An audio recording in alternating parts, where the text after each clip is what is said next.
Today's Vuelta podcast, it is brought to you by Wattbike. If you're getting set up for your winter training, the Wattbike Atom is the perfect companion. Use code ROADMAN10 at checkout and that's going to knock 10% off your winter setup. Sarah, I've dragged myself out of a sick bed. I'm back in action 13 stages later for the Vuelta. It's a hard week. It's been harder on Ben O'Connor. It has been pretty hard on Ben O'Connor. Give us the... Today's stage, the peloton had 176 kilometers from Logo to Porta dan Ancares via 4 categorized climbs. The last one, the Ancares climb itself, that was 7.5 kilometers long with an average gradient of 9%. That probably didn't do justice to just how difficult it was, because there was a lot of spicy parts in it with gradients north of 14-15%. Roglic terrain. Sarah's forgot her microphone. That's how long it's been since she was on a podcast. Yeah, I'm a little bit rusty. But to give you kind of a skinny for everyone that didn't see how today kind of unfolded, we had a big breakaway up the road. The break is almost, or the last 5 stages of the Vuelta have gone to breakaway wins. And it is getting a little bit frustrating because we're seeing basically the same people in the break every single stage. And it was much those same guys again. We had Victor Carpenarts up there. We had Merlo Schmidt was in there. Wout van Aert was in there. We actually had 3 UAE riders in there. Was it Soler, McNulty and Jay Vine all in there? And we, of course, we had Mike Woods, the ultimate stage winner from Israel Premier Tech, in there as well. But the break just naturally on that second last climb, which I think that was a Cat 2 climb, which was really hard, just started splitting. Wout van Aert tried to get ahead of it, but it just naturally, the stronger riders gravitated to the front. I think that left us a group of Wout, Schmidt, Sam Oman, the 3 UAE guys all up front. And they were the kind of main protagonists in it. Schmidt, when we got onto the last climb, he kicked off the attacking on the last climb.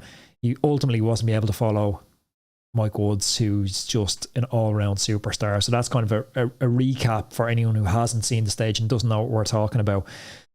But yeah, I'm sure you've loads of questions because it was a pretty chaotic stage. Yeah, I think first of all, though, we will talk quickly about the GC standings going into today, because that's very important. So I'll just give the top kind of couple. Ben O'Connor, he's leading. He's still in the red jersey. Behind him, coming up fast, is, of course, Primož Roglic. He's hot on his heels. He's 3 minutes and 16 seconds behind. Enric Mas is 3 minutes 58 seconds behind. And then we've got Carapaz, Landa, Rodriguez. They're all kind of 4 minutes, and Rodriguez is actually 5 minutes 23 seconds. And he rode great behind. today, one of the big winners today. So that was the standings coming into today's stage. So there was still a lot to play for. I don't think like Primož Roglic is panicking too much that Ben had 3 minutes on him. He has kind of closed that down from a much bigger gap over the last 2 days have been pretty brutal for Ben O'Connor. Yeah. I feel like Ben O'Connor's kind of, I feel like it's all getting to him a bit. He had that social media spat from a few days ago where the AG2R guys blocked the road and Carapaz was crashed off, and then Ben O'Connor got into it with the UCI on Twitter and subsequently deleted his Twitter account because of the backlash to it. All that stuff starts taking energy. He's not used to being in a leader's jersey. There's extra time after every stage being in a leader's jersey because you get dope checked every single day. You have to do press every single day. So you're back to the hotel half an hour later than your teammates every day. Then you're getting into that social media spat stuff. Couple that with the fact he's not a GC rider to the caliber of Roglic. You know, this will be Roglic's 4th Vuelta win. It's so unusual. When I saw that Twitter post, X post, I took a screen grab of it and it was down within a couple of hours after that, because you very rarely see a GC leader or a cyclist very publicly come out in mid-race while you're in a leader's jersey. Ben O'Connor does wear his emotions on a sleeve though. Yeah, he really not does. like the other robots that we kind of see with Pogacar, Vingegaard, Roglic, who are very well press trained. It's actually refreshing to watch. It is refreshing, but I don't know if he's a very likable character. Maybe I'm just kind of biased because of the Netflix show, and I fully believe that the Netflix editors do pick villains out every year. They cherry pick data. They really do. Like, they give incomplete, but they really do. They have to, I suppose, to create that story arc. Okay, let's go into a little bit deeper as to how the whole thing unfolded today. So the stage looked extremely hard, and King Kelly in the commentary box was kind of saying to Robbie McCune while they were commentating that he thinks that La Vuelta actually kind of take it a little bit too far, and they've just been pushing the riders too hard. The stages are too long. There's too much gradients. The roads are insane and the heat is awful. So, I mean, do you think that there's too many hard stages in this? Like, you'll never hear Kelly talking about doping. I don't think I've ever heard Kelly talking about doping, despite the fact he's had a doping ban. But he doesn't talk about it. But I think that is one of the things that's implicit in what he's saying there. We want to talk about clean sport and we want to get guys performing clean. But if you're asking them to do superhuman things, I'm not saying it's promoting doping, but it's giving some people no way out. You're making desperate human beings. Lance Armstrong, who again I know is another very unliked character in large quarters of cycling, he spoke during the Tour de France about the extreme heat, and he felt you should be legally allowed to take a drip after those stages. Like, if extreme heat protocol is enacted during a stage, your body physically can't take in enough fluid to recuperate and rehydrate. So that means you're having a 40-degree day, you're hydrating as much as possible, but you're not getting back to optimum hydration levels, and then you're putting them out in a 40-degree day again, and they're having this, kind of eking down of their reserves all the time. It feels barbaric. Yeah, he feels it's inhumane. It does feel, and I know we always talk about this kind of, the levels that these guys put themselves through for their sport, but for the sponsors and also for the spectators, because we are the ones that they're doing it for. We're the ones that can't get enough of this, so it does seem a little bit barbaric. But like, you say that, but a lot of time the racing doesn't get televised until 100 kilometers into the stage or 80 kilometers into the stage, and they've already had 2,500 meters of absolutely brutal climbing. If you want to talk about just pure spectator joy and spectator, just that spectacle of it. We've seen some really exciting stages in the Tour de France through the years in short stages, like a 110k stage with a few climbs in it. Everyone's fresh. It's a different angle. I just think they need to be a little bit more creative rather than just banging back-to-back stages. Just to run with that point, I think the Vuelta organisers and us as spectators, we've got really lucky that Ben O'Connor has taken such a huge lead in this race, because Roglic is known for his late attacks on climbs. He's super punchy, so he leaves it late for this little smash and grab, 10 seconds here, 15 seconds there. And if he was doing that, coupled with the fact that we have a last day time trial and Roglic proved to be the strongest GC time trialist by quite a margin, he wouldn't have to do much to win this Vuelta, and it could be very, very boring television. So we are blessed that O'Connor has that gap. Yeah, we really are. A few things confused me today. Now, Marc Soler, he is, I'm going to say infamous, and really does have everybody completely scratching their head at his tactics. Not just in La Vuelta, he just seems like a completely wild card. And again, Sean Kelly today made a kind of a joke to say that, Marc Soler's radio never works, or he never puts it on properly, or he puts it in his back pocket. So can you explain to me why and how he rides like this? He's like a yo-yo. He just attacks, is brought back. Like, Soler he's a puzzle. Maybe the best way to highlight what the hell was going on here is UAE were in a pretty good situation. After the big break split today, it split down into a smaller group that was working quite well together, and they had 3 UAE into it. Now, Brandon McNulty loses his front wheel on the descent on a Cat2, goes under the guardrail, and he was lucky not to avoid worse injury. Yeah. Vine kind of freaks out behind and locks it up, and he bins it as well. So now they've gone from having 3 in the break to having 1 in the break. The worst person you want in the break, Soler can pull a victory every now and then, but yeah, he was the weakest out of the 3, I think. But Vine is chasing behind. But Soler, because he's just, I don't know what's going on. He's wired wrong. The red wire should be attached where the blue wire is attached. I don't know. Soler's still riding through with the guys up front, with Vine chasing to get back on. And Vine earlier in the stage was making pace on the front after Soler was dropped and he was trying to come back. I don't know what's going on at UAE, because even if Vine isn't coming back, you still play the card that he is coming back. And you sit on the back and go, I want to ride, but the team's telling me Vine might be coming back. Brandon could be coming back with him. I need to sit tight and see what's going on. I can't ride. Even if he's telling me in the radio going, yeah, the two boys aren't coming back. There's no chance they're coming back. Why ride? You play the card that they are coming back and you sit there and you take a free ride for a while. I think Mark Soler is an empty head. I just don't think, I think the lights are on, no one's home. It's just, I can't understand what's going on behind those eyes. Yeah, he's difficult to understand. Movistar or UAE in general are difficult to understand a lot of the time. Yeah. I mean, moving on to kind of Movistar, so why were they riding so hard in the bunch on the second category climb? Yeah, they took it up the second cat climb and rode it hard all the way into the base of the last climb. You got to back Heinrich Mas going into this stage. Going into this stage, I'm not sure that Heinrich Mas isn't the strongest rider in the race. Yeah. If I'm sitting in the Movistar team bus this morning and I'm the director, I'm telling Heinrich Mas, you're the strongest rider in this bike race. I think they showed great faith in Heinrich Mas. This is someone who's come second in the Vuelta 3 times. So if you think about the psychology of coming second, if you've never got a result before and you're sitting second on GC, you're like, or you've never had a top 10 even say, you're like celebrating. You're like, oh my God, I'm getting a top 10 in the Vuelta. This is phenomenal. But as you then, year one, you get a top 10 in the Vuelta.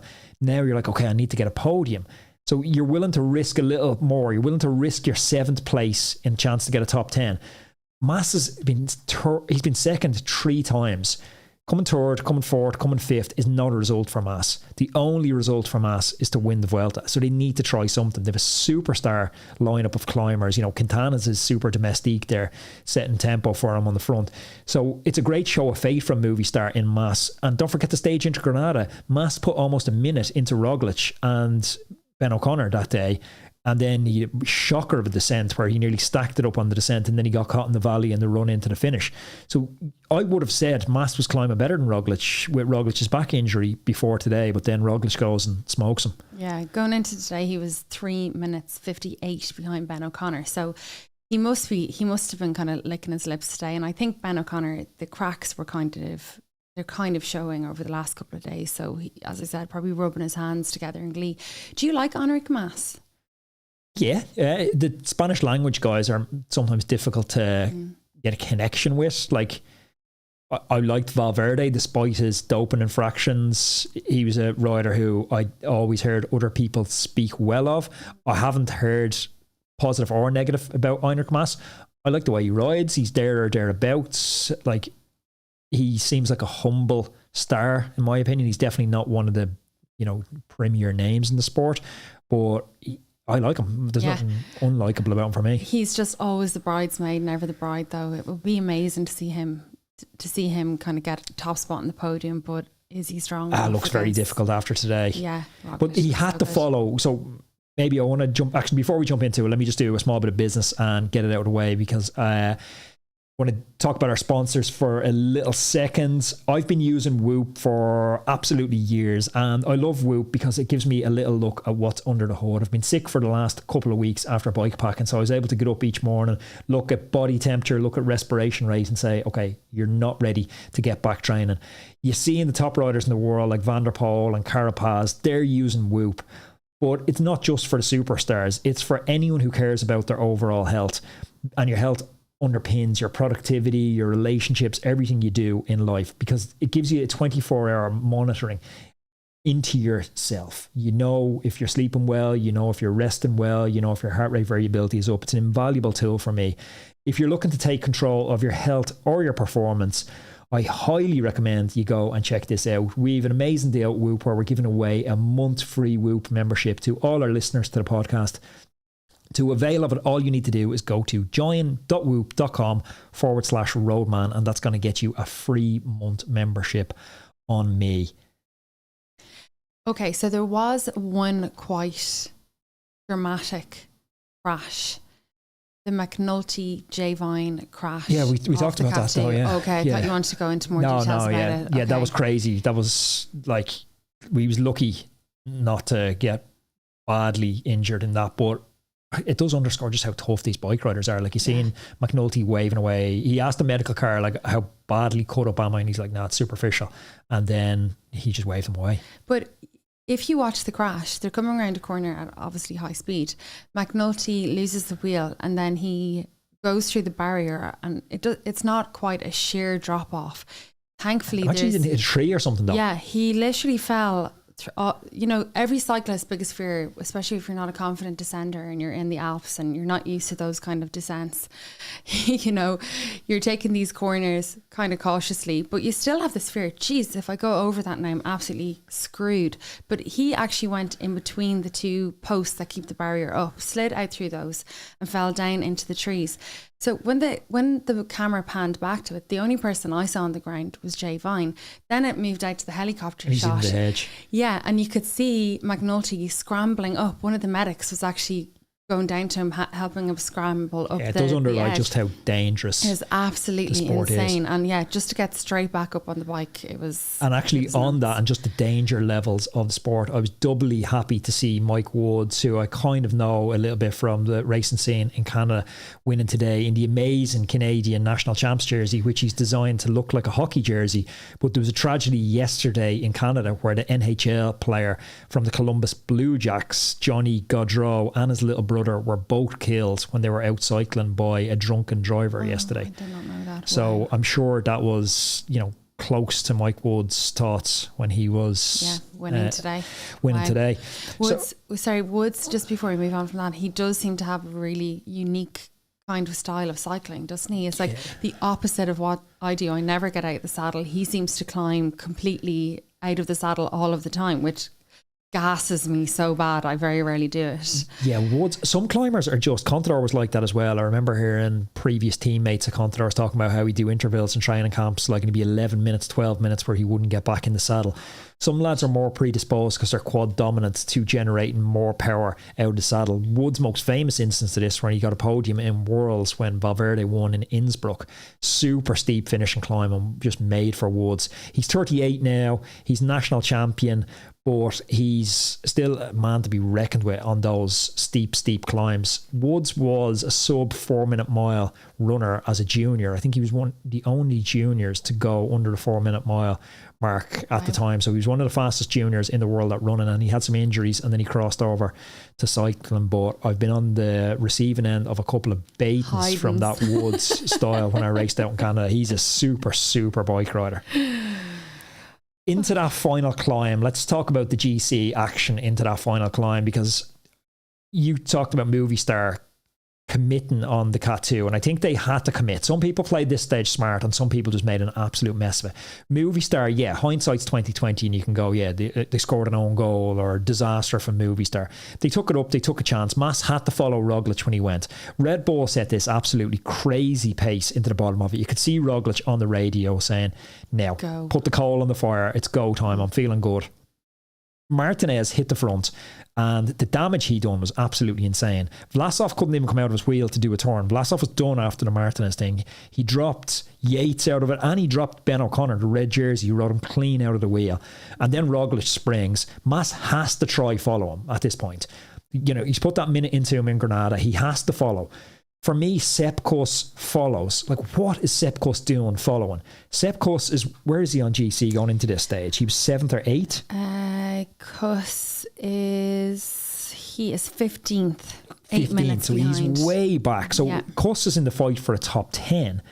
He doesn't need to follow Roglic. He needs to ride his own rhythm on that climb and go A to B as fast as he can and see where it is. He's a super talented climber. He won Vuelta Burgos on the way into this, so he's excuse me, the remnants of my cold. Whoop, score still bad. He's a super talented climber, but he's not going to follow Roglic, and we see him time and again when he tries to follow Roglic on that steep stuff, he blows. So for me, that was just disaster. Like, know your place in the GC, know who you're fighting against. We seen Landa pacing the climb a little bit better. We seen Carapaz pacing the climb a little bit better. Even Ben O'Connor not disastrously pacing the climb. I know you can easily make fun of Ben O'Connor and go, he lost, what did he lose, a minute and 55, something like that. Almost 2 minutes. That's roughly his level. Like, that's roughly what I'd expect Ben O'Connor to lose on a climb that long to Roglic when he takes it up at the bottom. I don't think he paced it that badly. Felix Gall was a funny one because he stayed with Ben O'Connor for half the climb and then doesn't stay for the second half of the climb. I don't understand that from AG2R Decathlon's point of view. Like, either stay with him and pace him for the whole climb, or go and do your own race. It makes no sense. Yeah, it was very strange. Yeah. Like, be distanced from the front, lose like 60 seconds, and then start making an riding attack hard. Like, it's a strange tactic from AG2R.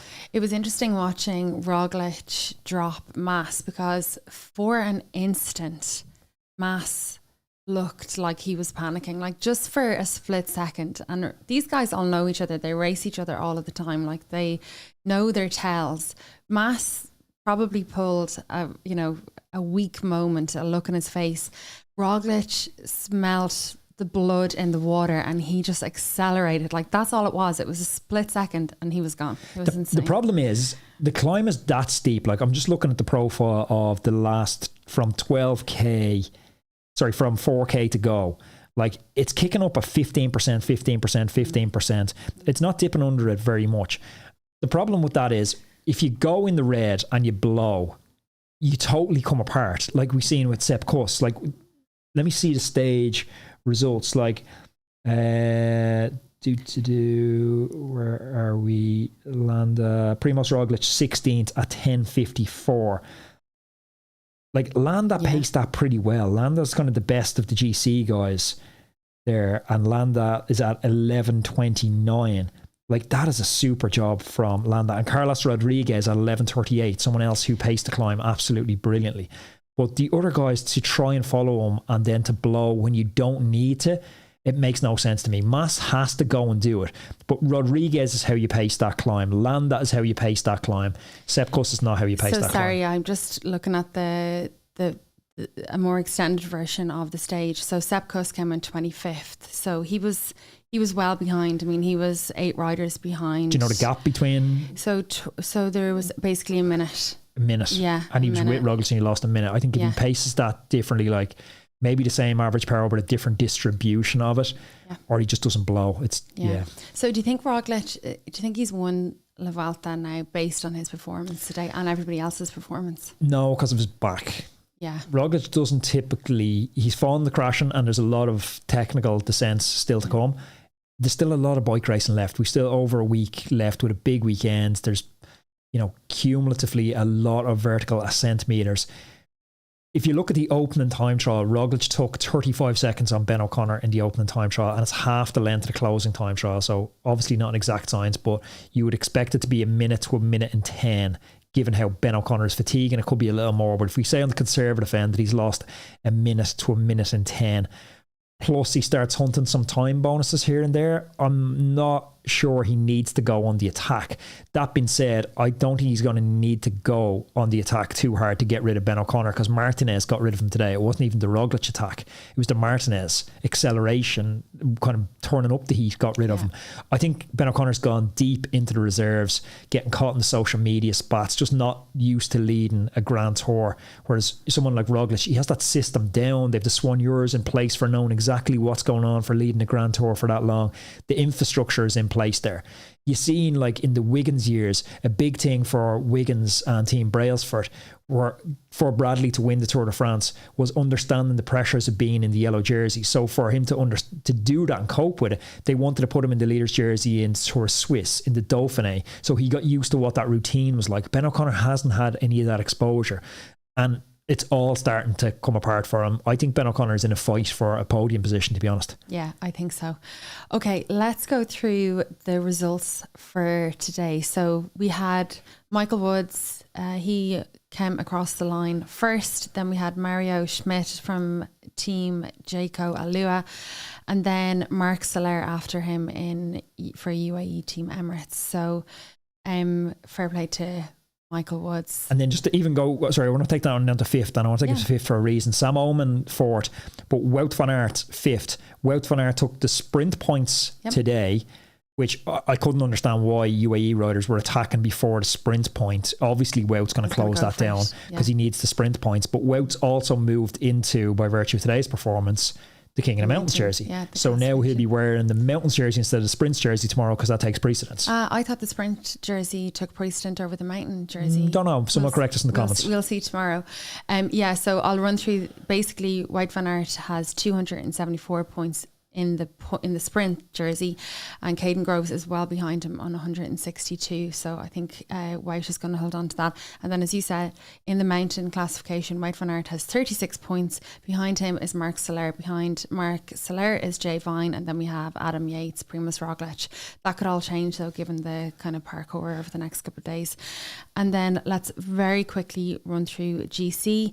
So after today, Ben O'Connor is still going to be in the red jersey tomorrow. 1 minute and 21 seconds behind him is Roglic. 3 minutes and 1 second is behind Ben is an Enric Mas. Carapaz is 3 minutes and 13 seconds. And Landa is 3 minutes and 20 seconds. I think it's a good battle down as far as Rodriguez now. I don't think Lipowicz in 7th is going to be in the battle because Roglic might potentially need to use him at some point. Felix Gall for me at 4:42 underscores how bad the AG2R tactics have been. Like, either say you're totally sacrificing Felix Gall and he's going to ride unequivocally in support of Ben O'Connor, or you still stay in this dual-pronged attack that you don't fully believe Ben O'Connor is going to get to Madrid. So you say, Felix Gall, you go and do your own thing, because I'm not sure Ben O'Connor is going to get a podium, and I think Felix Gall could probably get a podium. Yeah, it's a funny one, isn't it? These kind of joint captains, I think must be all very confusing. You know, within the team to have that, because we did see Felix Gall in one of the earlier stages went for a stage win. He went out in a breakaway and he was just let off, and it was just kind of like, oh well, kind of, why are you doing that? Are you not riding for your Ben O'Connor, your teammate? Okay, it's still very well open. Do you want to make a podium prediction? Podium prediction for the overall, GC. Yeah. Okay, so I think it's going to be Primoz wins, Enric Mas second again, unfortunately, and I think Carapaz is going to be on the podium in third. I'm going to say Roglic, Landa, Mas. Oh, okay, amazing. Right. Yeah, well, we'll good. See. Big hope for Landissimo. We'll stick 100 quid on it. Or you can do the dishes for a week if you lose. Okay, so will we do a little bit of reaction? Yeah, let's do a little bit of reaction before I do one final piece of business. Is HUEL, who've been an ongoing sponsor for the podcast. HUEL is something that really gets me out of a pinch when I don't have time to cook. It stops me reaching for the takeaway menu. I love it because there's 22 grams of protein in a bottle of HUEL. So it means I'm going to hit my protein goals for that meal. It has 8 amazing flavours for it as well. Iced coffee is the one I've been rocking for the moment, although I think that one is banana. If you want to try HUEL for yourself, head on over to huel.com/roadman and you can check it out and get it delivered to your home. Okay, a little bit of reaction. So we have to talk about the man of the day, Michael Woods. He said, I'm on cloud 9 right now. My big goal was to win a race with this jersey. I've had a tough season with illnesses, and I've had a tough race in terms of bad luck with mechanicals and crashes in mistimed moments. This is a big moment of catharsis, a big relief. So it's brilliant to see. I love Mike Woods. He's been on the podcast as well, and great guy. And that jersey is obviously super, super important to him. It's a pretty cool jersey. Roglic, so he basically just said, I don't feel maybe completely confident yet. We were a bit conservative. We just have to take it day by day and see how it goes. I think that's in response to a lot of people were wondering why they didn't take it up and show a bit more belief in Roglic and actually go for the stage. But I think it's smart. Roglic doesn't need to win stage after stage after stage. He's in the hunt for his 4th Vuelta. He is going to take the jersey at some point, and the team are going to need to work hard then. I think they just need to keep leaning on the Catalan now and squeeze them for everything. Keep turning the screws. Yeah, keep turning the screws. Ben O'Connor basically said after the race, my morale is okay. I would have liked to have been better. I'm still in an amazing moment in my career, even if it's not been easy today. I'm going to wake up tomorrow morning still leading the race and give it another crack. Wasn't my best day, but I'm still in the same scenario. I've had 7 or 8 days in the jersey, so I'll just try and hold on to it for as long as I can. That's going to be my story until I lose it. Fight and talk. Tomorrow, almost 200 kilometres from Villafranca del Brizo to Villablino. Yeah, Probably kill them pronunciations. Tomorrow This is the longest we stage. have no, it's not the longest stage, no. I think No, it is. 200 kilometers. I wouldn't have thought so. Oh, okay. 199. Maybe there's a can't stand to be corrected. I'm sure the stage is over 200k. But I don't think there's going to be much happening tomorrow. Everyone's billing it as a big GC day. There's a cat tree climb in the middle. I think it's going to be, boringly enough for viewers, it's going to be a very similar breakaway than we've seen the last few days. Unfortunately, when it gets to this stage of the race, you've got what you've got in the legs, and there's separation between the strongest riders and not. I think we're going to see Wout in the break again, consolidating the mountains and sprints jersey over that cat tree. The cat wanted to finish. I think it's going to pan out much the same way as it did that stage into Granada a few days ago, where Heinrich Mas had a little bit of time. Not sure Heinrich Mas will take time again, but I don't think the climb's hard enough for the GC guys to attack. And if they do attack, I think there's a decent enough distance from the finish that it's going to come back together in some sort of small working group. The final climb, it's only 4% average grade. I think it's like 20 something kilometers long, but only 4% average grade. And then there's a descent and then a flat into the finish. So I just don't see much action tomorrow. I think it's another day for the breakaway, but we will see. It's another day for Wout van Aert. He could win again. Yeah, the big green all-terrain machine. He's an animal. Roadman, thanks for tuning in. It's good to be back for the Vuelta podcast. If you enjoyed this, there's another episode up here which I know you'll love, and make sure you press subscribe. We have an amazing interview coming next week with Mark Cavendish's coach, talking about the preparation for the Tour de France record. So click subscribe so you don't miss that interview.